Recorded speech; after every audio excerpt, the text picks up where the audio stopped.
Mike here, KF4BOG. Yeah, I haven't done a lot of videos in a while because I've been doing some browser testing. And as you know, I tested out the Arc browser. Yeah, it was okay. It actually had some good perks with it, and it worked really well on the phone and the Windows computer. But when I went to go use it on the MacBook, as far as Arc is concerned, I couldn't use it. It wouldn't allow me to do it. So I called AppleCare up, and the response I got from AppleCare about the Arc browser was kind of interesting in the fact that depending on what version of Mac you are running at the time, it does not yet support Arc browsers. So you're kind of left in the dark as to, okay, do I continue to use Arc browser or do I switch browsers? So I looked around, and for the longest, Vivaldi had been a browser that kind of just was a come and go, because it was the same. I don't know what to call it, the same stale look and feel. And then I just happened to log in again. Um, did I log in again? It was like a couple of um, a week ago, maybe a week and a half ago or something, and they've done a lot with it since I came back to it.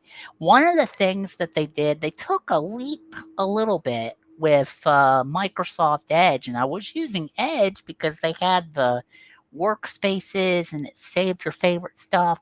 I was using Edge for a little bit, and then I saw Vivaldi was doing it, and I thought, well, maybe I'll try them and see if their workspaces save. Well, it doesn't sync your workspaces yet in Vivaldi, um, because they apparently haven't gotten enough requests to sync workspaces within the browser's clouds. So they don't do it.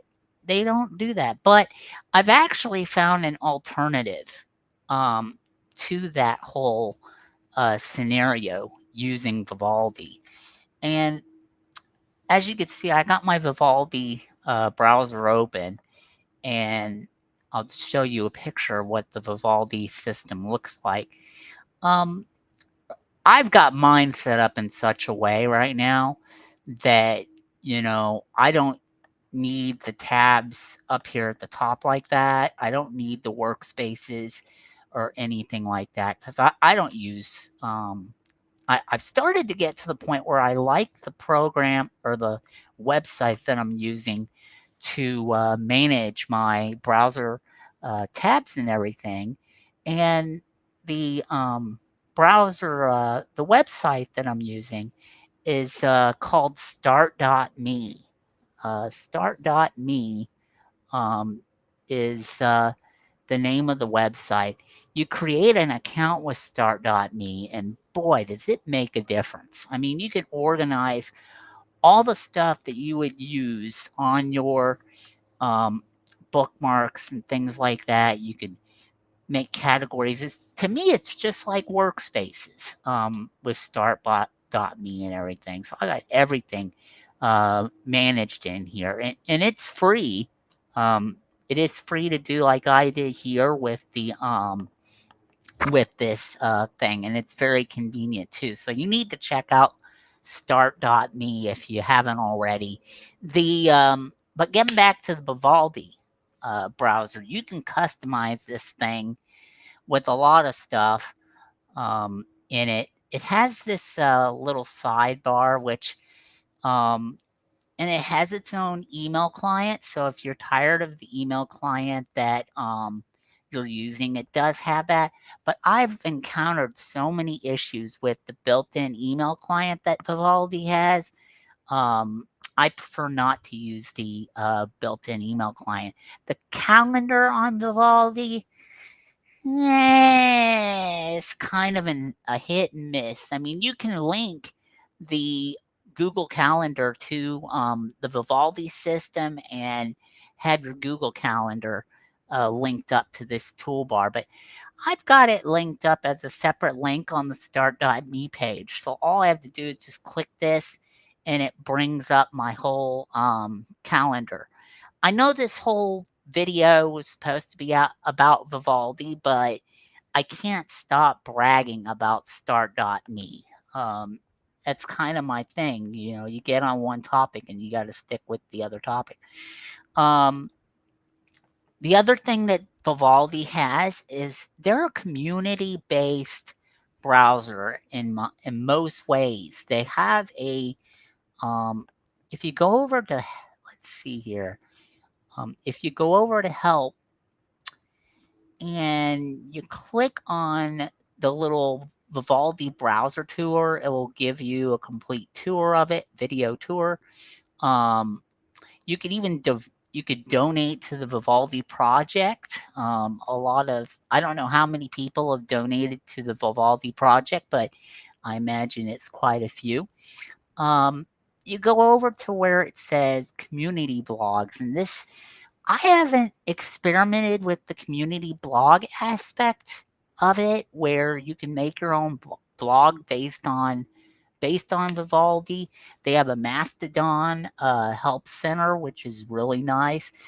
They just got into the Discord portion of it, but um, Discord to me is kind of one of those where people will go on Discord and they'll just talk about pretty much anything. The other thing that they've explored with is um, let's see, what's the other one that they explore with here? Because they have so many different platforms that they use. Oh, GroupMe, that's what it is. GroupMe. They use GroupMe to do like discussions and things like that. So they've got a really good following with the GroupMe.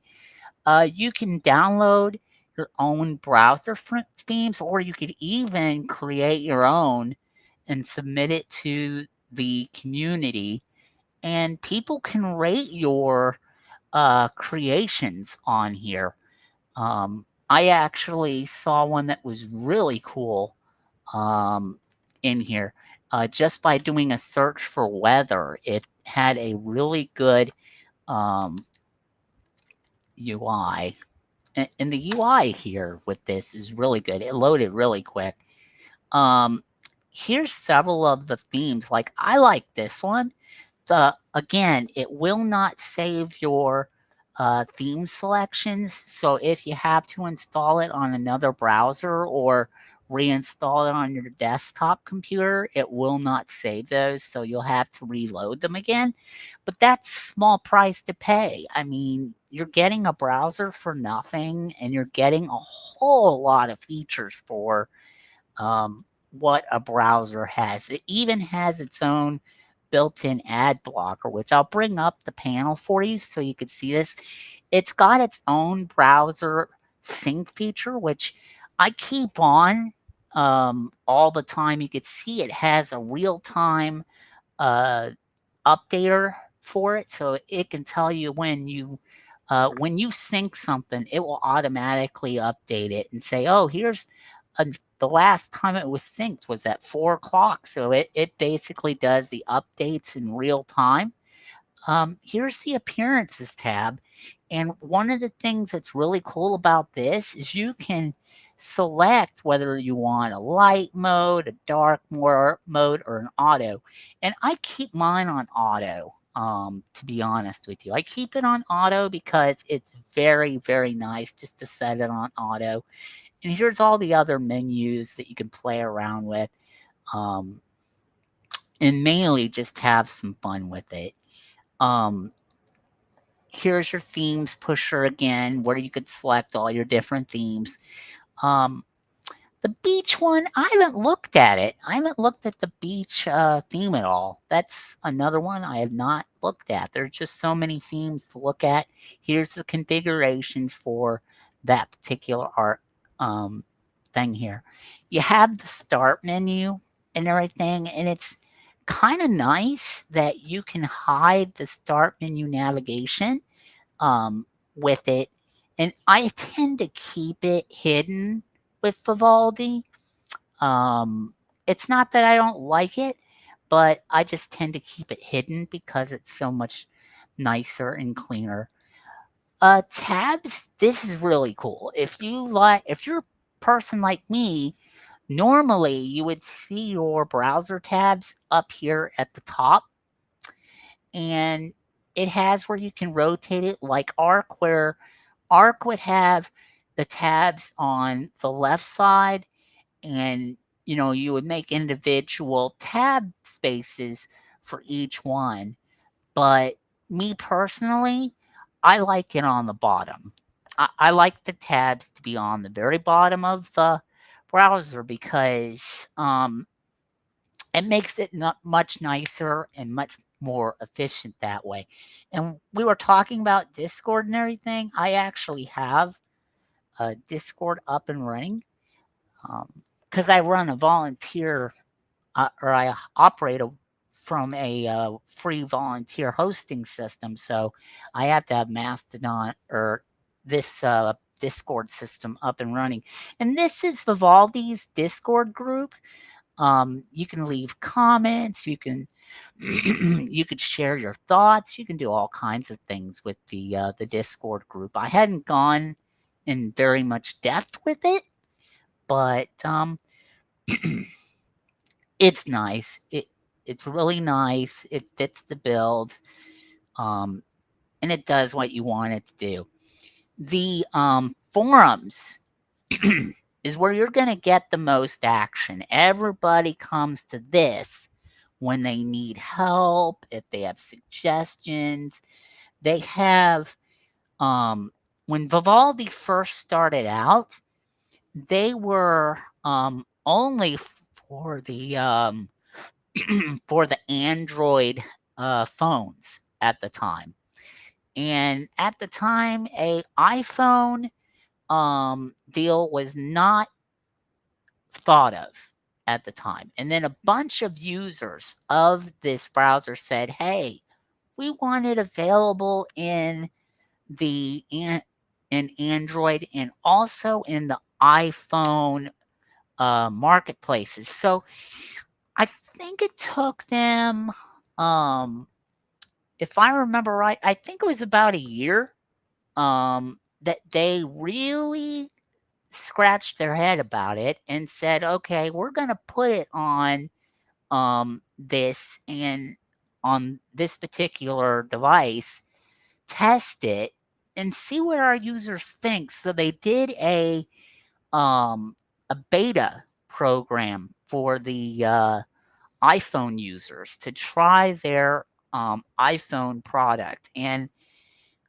from what Vivaldi said in one of their statements, and the CEO of Vivaldi did an interview about that. And basically, after it went through the whole phase of being in beta with the iOS, the thing exploded. Everybody wanted to download this version. Everybody wanted to try it.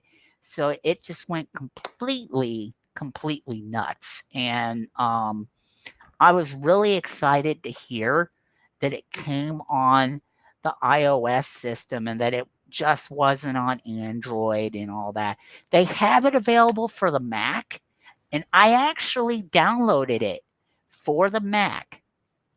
And I created, of course, I had the synchronized account, I had it all set up, and I downloaded it at the library. I actually downloaded it there and uploaded my synchronized data, man. It uploaded everything. It had everything already saved in there. It had my start page, uh, my start.me page is already up and going.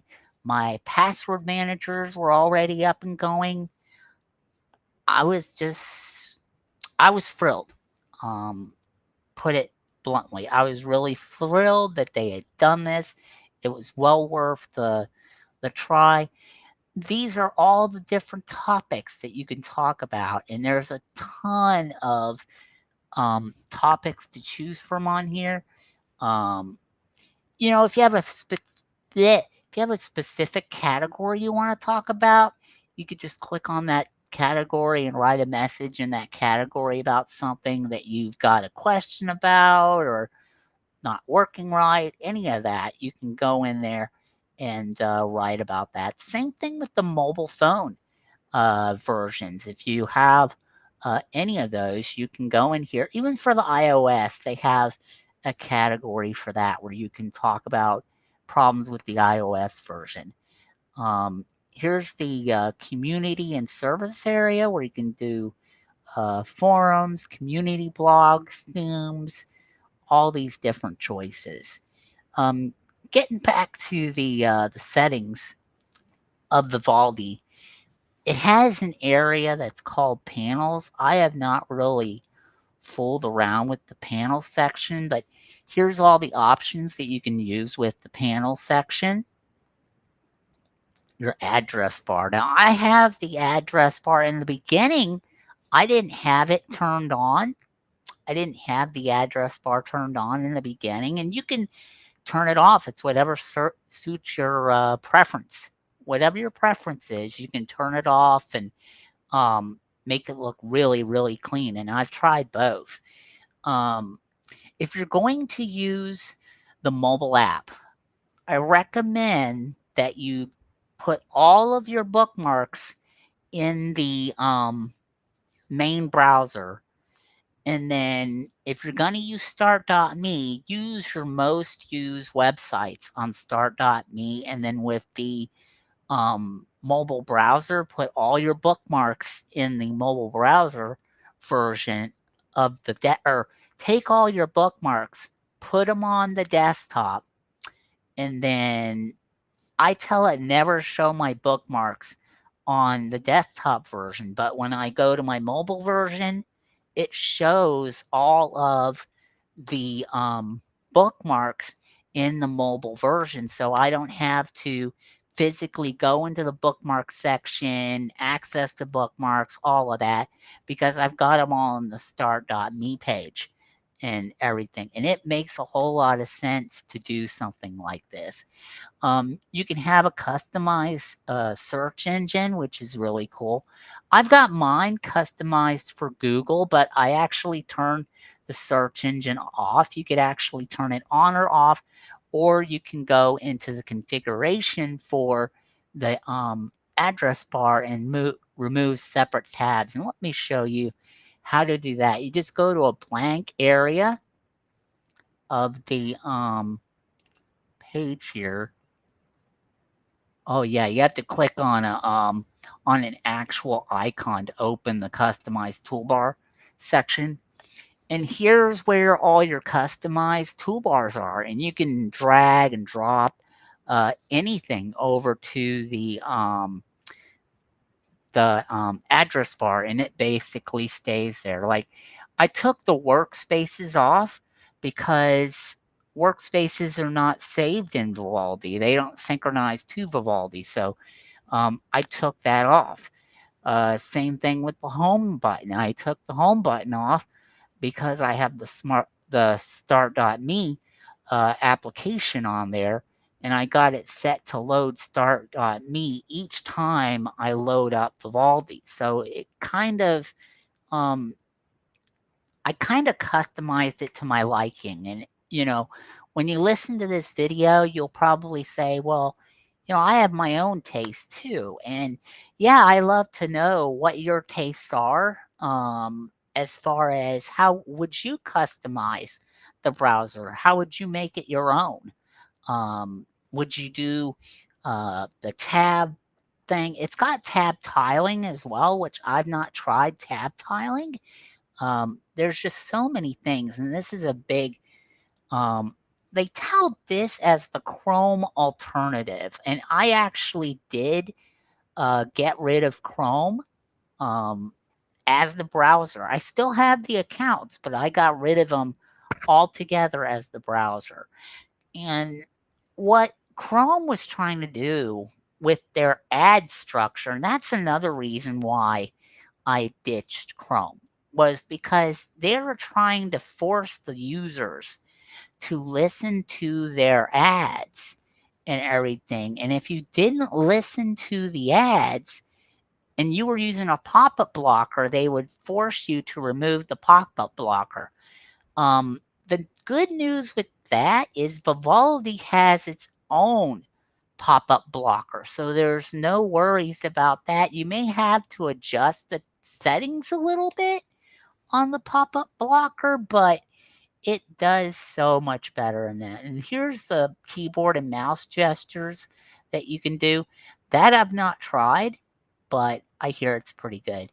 Here's the password or the browser and security area.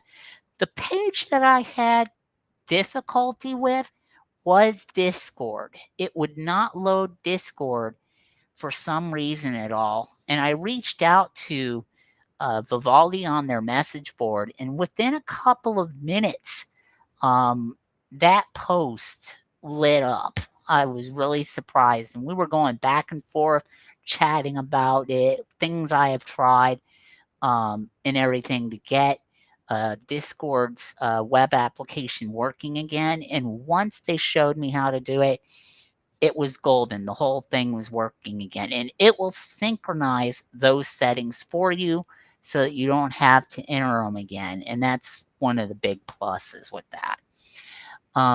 Here's all the download configurations.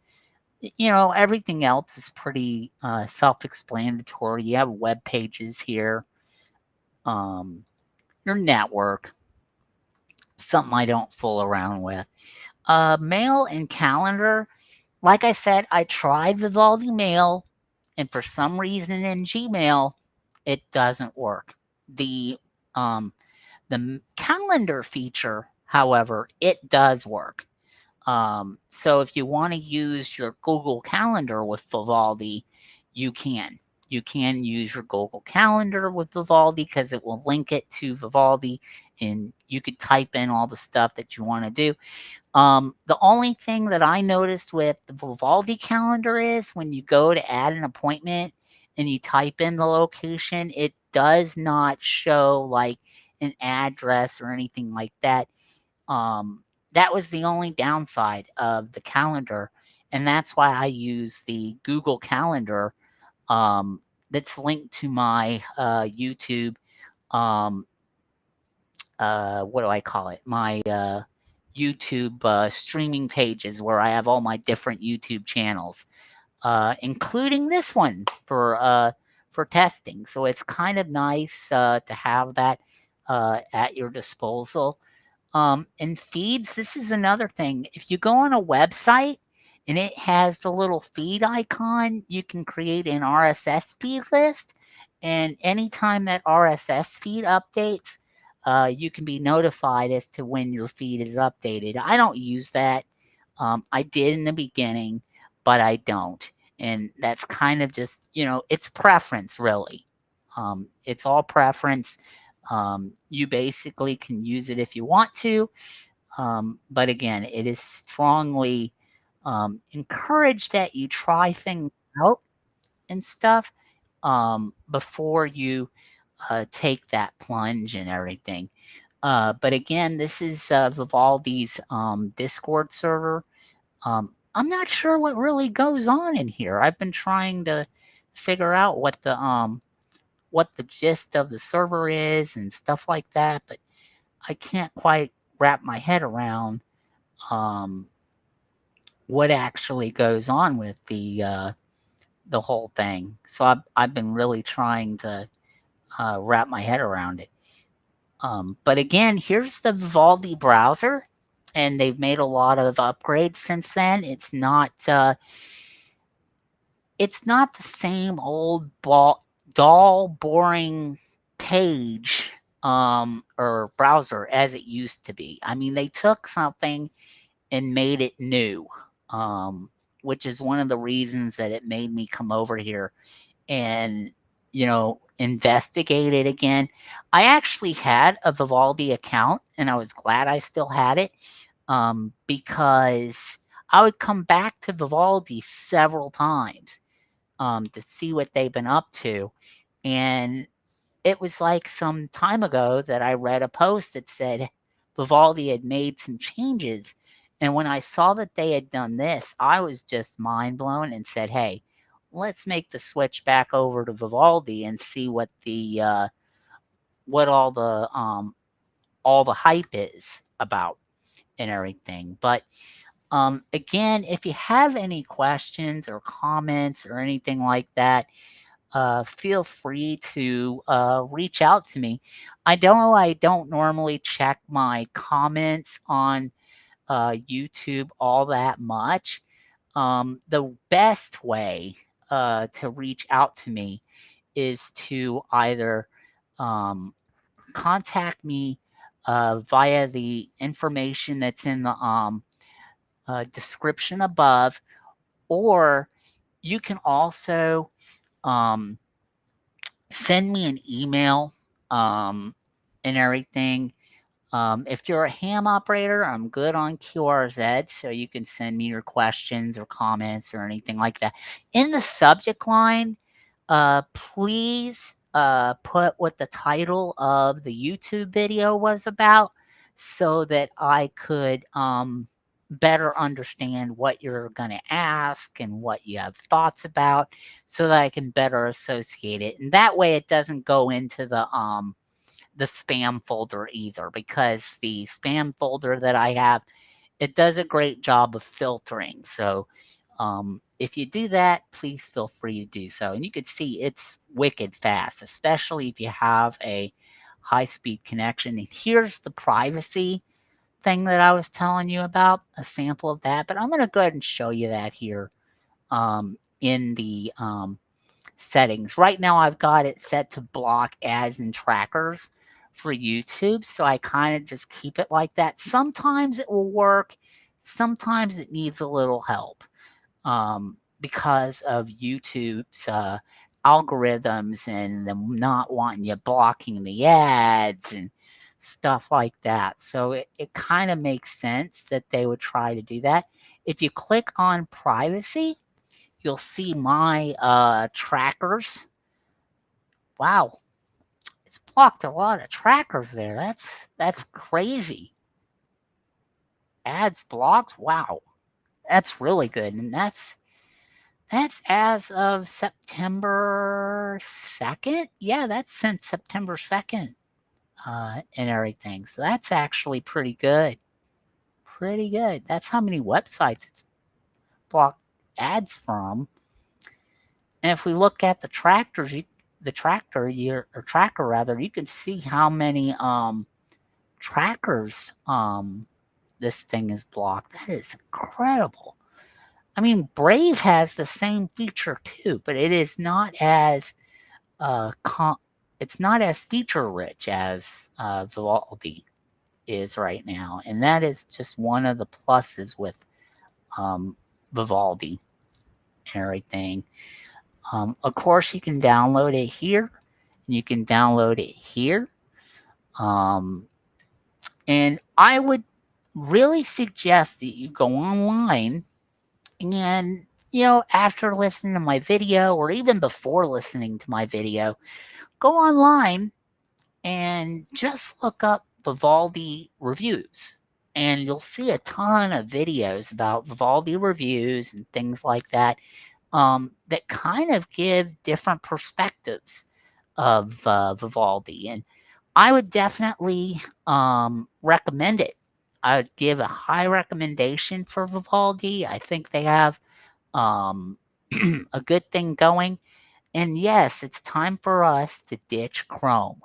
It's time for you to say goodbye, Chrome, hello, Vivaldi. But I would keep your Google account just for like your, if you use Gmail, of course, I would keep it for that. I would keep it for watching YouTube, but I would switch over to Vivaldi for everything. And if you want to personalize your start page, go to start.me um, and personalize it there. I think you'll love them both. I always like to throw in another thing to check out. so that people are like, oh, he's just going to talk about this or this. And I wanted to throw out the service start.me. They do have a free package, but they also have a premium package as well that you could use with start.me as well. Well, anyway, thank you so much for watching. I hope you enjoy this video. And again, if you have any questions, please feel free to reach out to me at any time via email or in any of the areas that you see in the description below.